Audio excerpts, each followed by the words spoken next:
राधा वल्लभ श्री हरिवंश। मेरे प्यारे गुरुदेव, आपके चरणों में कोटि कोटि प्रणाम। महाराज जी, श्री जी की कृपा से 4 साल से YouTube के माध्यम से आपके सत्संग सुनते हैं। महाराज जी, जीवन में अब यही आशा है कि एक पल भी श्री जी से दूर ना रहें। लेकिन मैं एक अध्यापिका हूँ, ज्यादा समय कार्य में व्यतीत होता है, उस समय भजन नहीं होता और बाद में कष्ट होता है कि सारा का सारा समय मैंने खो दिया।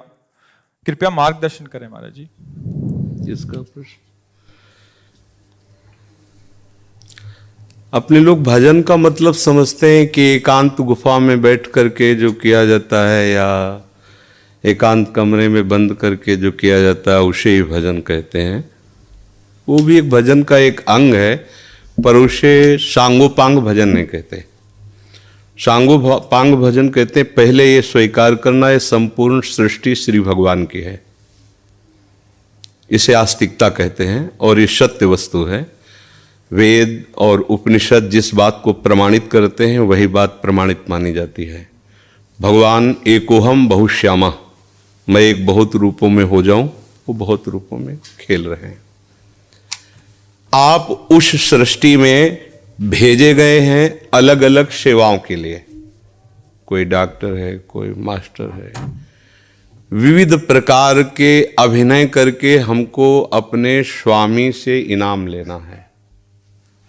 किसी को वैरागी का अभिनय है, किसी का रागी का अभिनय है, लेकिन सबका एक अब स्वांग दिया गया है। अपने स्वांग को ठीक से निभा लो तो इस माया प्रपंच से मुक्त हो जाओगे, इनाम मिलेगा। अगर तुम मास्टर हो तो बच्चे में भगवत भावना करके और शिक्षा रूपी भजन उसको दीजिए। जो जिस क्लास की शिक्षा, ईमानदारी से आपके अंदर यही हो कि हे प्रभु, आप बालक रूप से हमारे सामने आए हो, मैं आपको शिक्षक रूप से शिक्षा दूंगी। और उस समय यदि भगवत भाव रहा तो आपने जितने घंटे बालकों को पढ़ाया वो भजन ही है, उससे बिलक नहीं। एक युद्ध क्षेत्र में खड़ा हुआ सूरवीर सामने के सैनिकों की गर्दन उतारता है अपने देश रक्षा के लिए, उसका वो भजन ही है, भजन से कम नहीं है, क्योंकि अपने धर्म के लिए वो युद्ध में वार कर रहा है। अधर्म से किया हुआ हर कार्य निष्फल है और धर्म के लिए किया हुआ हर कार्य भजन है, क्योंकि सृष्टि भगवान की है। अगर एक केवल मान लिया जाएगा कि माला चलाना इतना ही भजन है तो वो भजन के सर्वरूप को नहीं जानता है। अगर ऐसा ही हो तो अर्जुन जी कह रहे हैं श्री भगवान से कि मैं संन्यास लेकर के विरक्त होकर मांग कर खाऊंगा, पर मैं युद्ध नहीं करूंगा क्योंकि इसमें हिंसा होती है। और श्री भगवान कह रहे हैं कि नहीं, तुझे युद्ध करना ही होगा। मां मुनिस्मर युद्ध च, मेरा स्मरण करते हुए तुझे युद्ध करना होगा। तो हमें ये बात समझनी कि हमको जो स्वांग मिला उसमें हम बेईमानी न करें। अगर आप डॉक्टर हैं तो मरीज रूपी भगवान की सर्वतोभावेन सेवा, आपको जो स्वांग मिला है आप उसमें बेईमानी मत कीजिए, सत्यता से चलिए, वही आपका भजन बन जाएगा, उसी से भगवान प्रसन्न हो जाएंगे। पर ये स्मृति रहे कि मैं किसका कार्य कर रहा हूं, बस अगर ये स्मृति चली गई तो अहंकार आ जाएगा। मैं अभिनय में श्रेष्ठ हूं, मैं अमुक श्रेष्ठ, मैं विद्वान हूं, मैं ज्ञानी हूं, मैं महात्मा हूं, मैं भक्त हूं, मैं भजनानंदी हूं, किसी भी बात का अभिमान आ जाना उपासना की वृत्ति का नाश हो जाना है।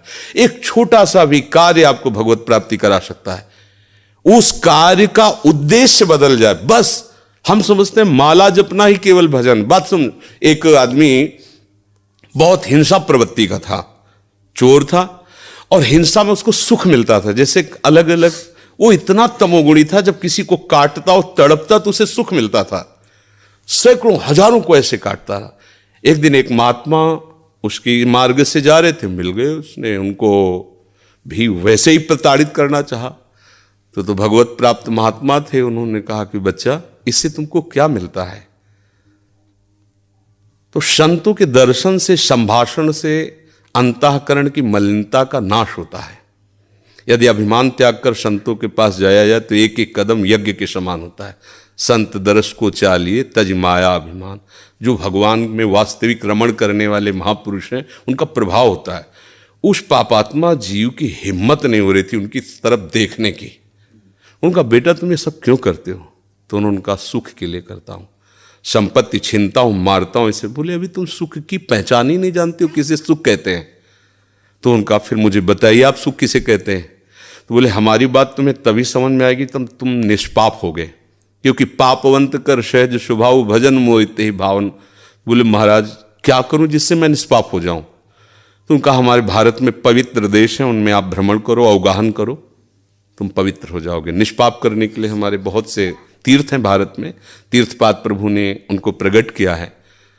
तो महाराज हम कब जानेंगे पवित्र हो गए? तो सिद्ध महापुरुष थे, उन्होंने एक शुष्क लकड़ी दी, सूखी हुई लकड़ी दी, कहा इसे ले जाओ और जब ये हरी होने लगे, इसमें किनगा आने लगे, तो तुम समझ लेना तुम निष्पाप हो गए। चला गुरु को प्रणाम करके 10 किलोमीटर चला होगा, शाम हुई, एक वृक्ष बड़ा था उसके नीचे रुका। गांव में रहने का स्वभाव उसका नहीं था, और उसमें 4-5 चोर बैठे हुए थे, और वो नीचे जड़ में ऐसे जाके बैठ गया। रात्रि व्यतीत हो तो तीर्थयाटन को जाएंगे। वो ऊपर प्लान बना रहे थे कि इन गांव वालों ने मुझे बहुत सताया है, आज रात्रि में 12 बजे चारों तरफ से आग लगा देंगे और अस्त्र शस्त्र ले जो भागेगा मारेंगे, पूरे गांव को आज नष्ट करेंगे। उसके कान में पड़ी बात, उसने कहा कि तीर्थ यात्रा तो जा ही रहे हैं, अगर इन जो 4 हैं 5 हैं इनको अगर मार देते हैं तो जा ही तो रहे हैं तीर्थ यात्रा में, पूरा गांव बच जाएगा। ये पूरे गांव को मारना चाहते, पशु पक्षी हैं, बहुत से जीव हैं। तो उसने कहा भैया तुम्हारे गुरु हम हैं, तुम 4-5 मिल के मारते हो, हमने अकेले न जाने कितनों को मारा है, आओ हम तुम्हें सलाह बताते हैं कैसे पूरे गांव को नष्ट करना है। तो चारों कूद थोड़ी पड़ेंगे, एक ही एक आएगा। चारों को हम मार दिया। सोचा अब यहां हिंसा हो गई, नहीं रुकेंगे। लकड़ी उठाई तो हरी हो गई। उनका गुरुजी ने कहा था जहां हरी हो जाए वापस चला गया। वहां गया संत भगवान को, संत ने कहा हम जानते थे कि तुम ऐसे स्वभाव वाले हो कि तुम्हें तीर्थ यात्रा सुहाएगी नहीं, वापस आ गए। तो उनका भगवान आपकी आज्ञा पर, आपने कहा था हरी हो, देखो हरी हो गई। बोले कौन से तीर्थ में? बोले तीर्थ लेके आ, 4 को और मार दिया है। बोले बताइए कैसे? उन्होंने बोले देखो बेटा, पहले स्वार्थ के उद्देश्य से मारते थे तो पाप हुआ, लेकिन पूरे नगर के बचाने के लिए 4 को मारा आपने। उद्देश्य आपका दूसरों के सुख के, इसलिए मारना यह आपको तीर्थयाटन से भी अधिक पवित्र करने वाला हो गया। क्रिया वही, उद्देश्य परिवर्तन, फल का परिवर्तन। यदि हम सब अपने धर्म से चले, अपने कर्तव्य को भगवान की पूजा माने, तो जो जहां है उसको अलग से कोई मार्ग चयन नहीं करना, वही भगवान की प्रसन्नता के लिए करे, उसको वही भगवान की कृपा की प्राप्ति होगी। तो आपको कोई परेशानी का विषय होना ही नहीं चाहिए। आप अध्यापक और बच्चों को पढ़ाइए और बीच बीच में राधा राधा राधा स्मरण कीजिए। जो भी कर रहे हो अपने प्रभु के लिए कर रहे हैं ऐसी भावना कीजिए। इसमें कोई श्रम नहीं, कोई परिश्रम नहीं, कोई अलग से ऐसा नहीं कि नाक दबा के बैठना है, आंख मूंद के बैठना है। प्रतीक जी। श्री हरिवंश महाराज जी, मन बुद्धि बहुत धीरे से भजन से हटा के कई बार सांसारिक भोग और सुखों की तरफ ले जाता है। इससे जितना श्री जी में लगाना का निश्चय आता है उतना मन बाधा उत्पन्न करता है। कृपया मार्गदर्शन कीजिए कैसे हमेशा के लिए इसे अभी हम मन का स्वरूप समझ नहीं पाए, इसलिए हम शिकायत करते हैं मन की। मन बाधा उत्पन्न नहीं करता है, मन को हमने वो पकड़ाया है, वही हमारे सामने पेश करता है। जो चीज हमने अपने मन को नहीं पकड़ाया, जो चीज विषय हमने नहीं भोगा, वो मन हमारे सामने नहीं प्रस्तुत करता। हमने गंदी बातें पकड़ाई हैं, गंदी क्रियाएं पकड़ाई हैं, गंदे दृश्य देखे हैं, गंदा चिंतन करवाया है मन से, तो वही वो बातें पकड़े हुए हैं। अब आप सत्य चिंतन की तरफ जाओगे तो जो पहला उसे डिलीट करना होगा ना, जो पहला उसे मिटाना होगा। ये जो नाम है, ये जो मंत्र है, ये उसको डिलीट करता है। तो जब कोई साधक भजन में बैठता है तो उस समय उसकी गंदी बातें सामने आती हैं, वो उसमें नई नहीं आ रही, जो उसमें भरी हुई है मन में, वो नाम निकाल रहा है। तभी तो मन निर्मल होता है भजन करते करते। अब उसकी प्रेरणा से आप कोई नया पाप कर्म न करें। जैसे अंदर कोई गंदी बात आ रही, आप धैर्यपूर्वक नाम जपते रहिए और विचार कीजिए जा रही है। दूसरी बात, मन वहां वहां जाता है जहां जहां हमने अपनी प्रीता रख रखी है। हमारा मन मांस में कभी नहीं जाएगा, क्योंकि कभी उस मदिरा में कभी नहीं जाएगा, नहीं जाएगा, क्योंकि उसकी मान्यता हमारे अंदर, उसके अंदर कोई भाव हमारा अंदर नहीं बैठा है। अगर हमारे अंदर जो जो विषयों ने भाव बैठा, हमारा मन वहीं जाता है। सच्ची बात समझो, बिना कनेक्शन के बिजली नहीं जाती। ऐसे ही जब तक आपने संबंध विषय वस्तु पदार्थ से नहीं बना, तब तक आपका मन नहीं जाएगा। तो देखो, डरना नहीं है, घबराना नहीं है। मन जहां जहां जाए बार बार वहां से हटा के अपने लक्ष्य में लगाना है। हमारी विजय होगी, क्योंकि हमारा मार्ग सत्य है और हम भगवान के जन हैं। पर देखो, धोखेबाजी, पाखंड, नाटक नहीं करना चाहिए इस मार्ग में। हम ये कहते हैं कि तुम्हें विषय सेवन करना है, तुम्हें स्त्री शरीर प्यारा है, या तुम स्त्री शरीर साधो को पुरुष शरीर प्यारा, तो नाटक करने की, बाबा जी बनने की जरूरत नहीं। ब्याह करो, जाके आराम से धर्म से चलो और भगवान को प्राप्त हो। गंदी बातें, बेविचार, धर्म विरुद्ध आचरण करना, ऊपर से कुछ और दिखाना, या हमारे प्रभु को पसंद नहीं। मोह कपट छल छिद्र न भावा, हमारी योग्यता नहीं इस मार्ग में चलने पे। इसलिए भगवान से प्रार्थना करो कि हम नहीं चल सकते, तो आप जिस मार्ग के पथिक बनना चाहते हो बनो, लेकिन सच्चाई से चलो, तो वहीं तुम्हें भगवान की प्राप्ति हो जाएगी। हमारा मन वहीं जाता है जहां हमने सुख बुद्धि कर रखी है। अगर भगवान में सुख बुद्धि हो जाएगी तो हट नहीं सकता। सा वही मना कृष्ण पदार विंदयो, आपका मन प्रभु में लग जाएगा। बोलो, हम जब किसी फिल्म को पसंद करते हैं, उसको बैठ के देखते हैं, 3 घंटे में किसका मन कहां जाता है? बोलो, कहां जाता है? कोई अगर बता दे कि 3 घंटे मेरा मन, अगर आपने पसंद किया है उसे तो, और आप जब देखेंगे तो आप 3 घंटे समाधि में रहेंगे, दुनिया का पता नहीं रहेगा। ऐसा क्यों हुआ? वो एक झूठा रचा हुआ नाटक था, एक झूठा दृश्य अभिनय किया गया था, लेकिन मेरी पसंद है तो मैं 3 घंटे बिल्कुल अपने मन को कहीं नहीं जाने दिया, और भजन में बैठते हो मन भागता है। क्यों? क्योंकि पसंद नहीं है हमारी। हम करना चाहते पर पसंद नहीं है। आप देख लीजिए ना, कोई भी आप सीन देख लीजिए, कोई भी आप विषय देख लीजिए, जिसमें आपको पसंद है वही मन पकड़ लेगा। तो भाई मन की क्या गलती? मन को लोग गाली देते रहते हो, मन बड़ा गंदा है। आपने जहां उसे खड़ा किया वो आपका सपोर्टर है। आपने उसे गंदी आदत दे दी, गंदी आदत, अच्छी आदत दे, एक क्षण के लिए भी भगवान का विस्मरण नहीं हो सकता। गला काटने पर भी उसको आप पकड़ा के तो देखो नाम। ऐसा होता तो ये जो विश्व में हमारे संत महात्मा है, सब नाटक ही थोड़ी होता है। असली नोट का ही नकली बनाया जाता है, नकली का असली नहीं होता है, असली का ही नकली होता है। तो अगर कोई पाखंड भी करता है तो उसी असलियत का स्वांग करता है, तो असली है ना। जो असली है, एक क्षण के लिए भी भगवान का स्मरण कभी टलता नहीं है। सोते जागते, उठते बैठते, चलते फिरते सच्चिदानंद भगवान उसके स्वभाव में, उसके जागृत स्वप्न इस स्फुरत में, चाहे स्वप्न में हो चाहे जागृत में हो, स्फुरत हर समय प्रभु का स्मरण। ऐसा क्यों हुआ? उसने अभ्यास किया है। आंख लगा के हम निशाना नहीं लगा सकते, क्यों? अभ्यास नहीं।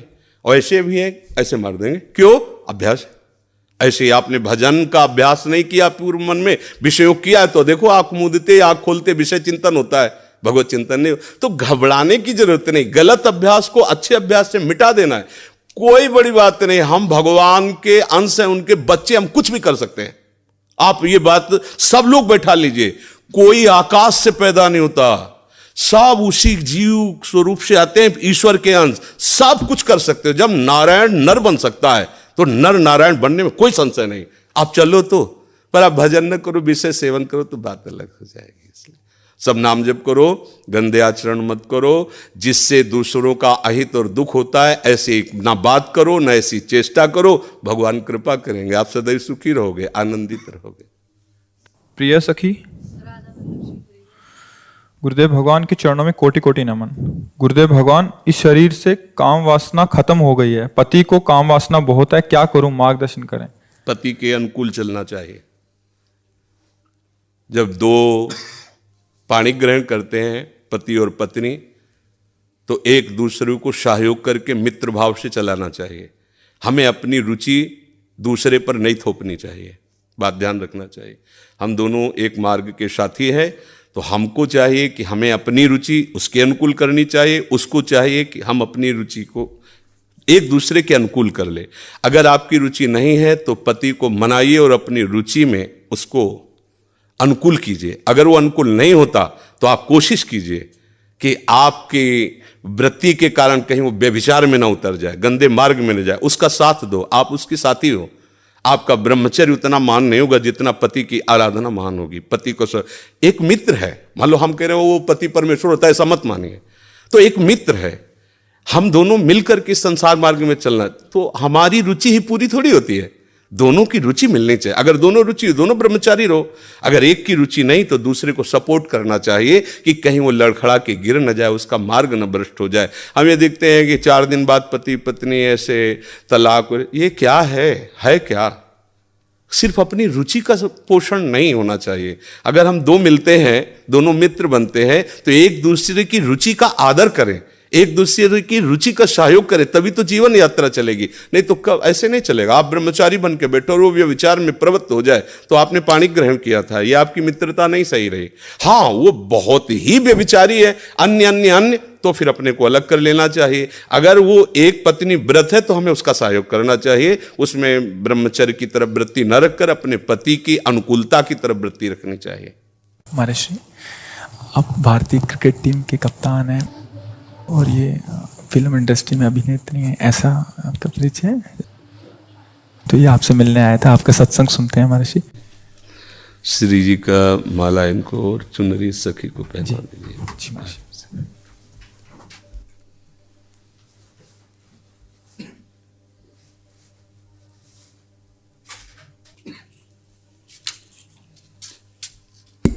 हाँ, सखी को पहना दीजिए। ये माला हमारी श्री जी की प्रसादी।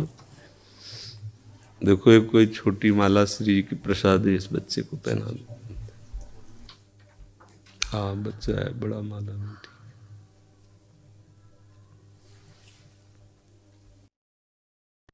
ठीक है, आप आ जाइए, और भी जने मिलने वाले हैं। ठीक।